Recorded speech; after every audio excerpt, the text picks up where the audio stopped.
Income tax return file करना आसान काम नहीं है। खासकर अगर आप पहली बार ITR फाइल कर रहे हैं तो ये काम और भी मुश्किल लगता है। और जब से 2 टैक्स रिजीम आई हैं, पुरानी और नई, तब से तो लोग इन्हें चुनने में बहुत ज्यादा कंफ्यूज होने लगे हैं। ITR फाइल करने के लिए आपको ये भी कैलकुलेट करना होता है कि कितना टैक्स आपको भरना है, जिसके लिए कैलकुलेशन करनी होगी।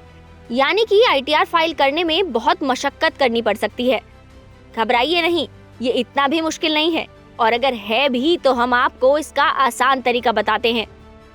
तो इस मशक्कत को कम करने के लिए इनकम टैक्स डिपार्टमेंट ने टैक्स कैलकुलेटर लॉन्च किया है, जिसका उद्देश्य टैक्स भरने की प्रोसेस को आसान बनाना है।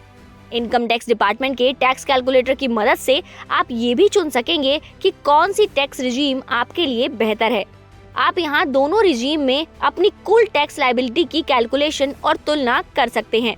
आपको यहाँ सिर्फ सैलरी और टैक्स डिडक्शन से जुड़ी सारी जरूरी जानकारियाँ देनी होंगी। इसके अलावा आपसे कुछ बेसिक डिटेल्स भी मांगी जाएंगी। तो चलिए जानते हैं कि ये टैक्स कैलकुलेटर कैसे काम करेगा और आपको ये कहाँ मिलेगा। तो टैक्स कैलकुलेटर का इस्तेमाल करने के लिए सबसे पहले आपको आयकर विभाग की आधिकारिक वेबसाइट पर जाना होगा। इसके बाद लेफ्ट साइड में दी गई लिंक्स में 5वें लिंक पर यानी कि इनकम टैक्स कैलकुलेटर टैब पर क्लिक करना होगा। इस पर क्लिक करते ही एक नया पेज खुलेगा। फिर आप assessment year, tax payer category, residential status, age, total annual income और टोटल डिडक्शन भरकर नई और पुरानी टैक्स व्यवस्था के हिसाब से टैक्स की कैलकुलेशन कर सकते हैं। बता दें कि नई टैक्स रिजीम में 7 लाख रुपए तक की इनकम पर कोई टैक्स नहीं लगेगा। साथ ही इसमें अब 50,000 रुपए की स्टैंडर्ड डिडक्शन को भी शामिल किया गया है, जबकि पुरानी टैक्स रिजीम में कई तरह की डिडक्शंस मिलती हैं। इन सब की डिटेल देकर आप टैक्स कैलकुलेट आसानी से कर पाएंगे। अपने इनकम टैक्स की कैलकुलेशन करने से आपको अपने फाइनेंस पर नजर रखने में भी मदद मिलेगी।